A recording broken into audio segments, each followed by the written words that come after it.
பதுள நாகுள்ள கிராமத்தில் ஏற்பட்ட மண் சரிவில் தனது மகள் காணாமல் போயிருப்பதாகவும் அவரை தற்போதும் தேடி வருவதாக தாய் ஒருவர் தெரிவித்திருக்கிறார். கடந்த 27ஆம் தேதி ஏற்பட்ட மண் சரிவில் 21 வயதான காயத்ரி காவிந்தி ராஜபக்ஷ என்ற ஒரு யுவதியே காணாமல் போயிருப்பதாக தெரிய வந்திருக்கிறது. அது மாத்திரமல்லாமல் அந்த கிராமத்தில் ஏற்பட்ட மண் சரிவில் 5 பேர் இதுவரையில் உயிரிழந்திருப்பதாகவும் இவ்வாறு உயிரிழந்தவர்களில் 3 அந்த யுவதியின் உறவினர்கள் என்பதும் தெரிய வந்திருக்கிறது.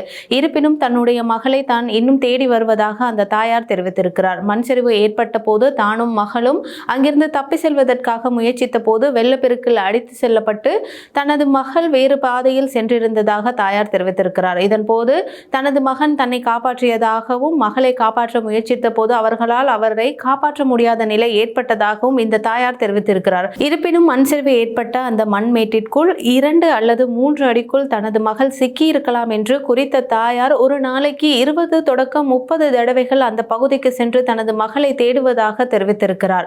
தனது மகளின் கையை பிடித்துக்கொண்டு தப்பிப்பதற்காக ஓடிய போது இவ்வாறு தான் தனது மகளை தவறவிட்டதாகவும் இருப்பினும் அவர் உயிரிழந்திருக்க மாட்டார் என்றும் இவர் நம்பிக்கை வெளியிட்டிருக்கிறார். இந்த நிலையில் தன்னால் தன் மகளை காப்பாற்ற முடியவில்லை என்று வருந்திய அந்த தாயார் தனது மகள் திறமையானவர் என்றும் அவர் உயிரோடு இருப்பார் என்றும் நம்பிக்கை வெளியிட்டிருக்கிறார்.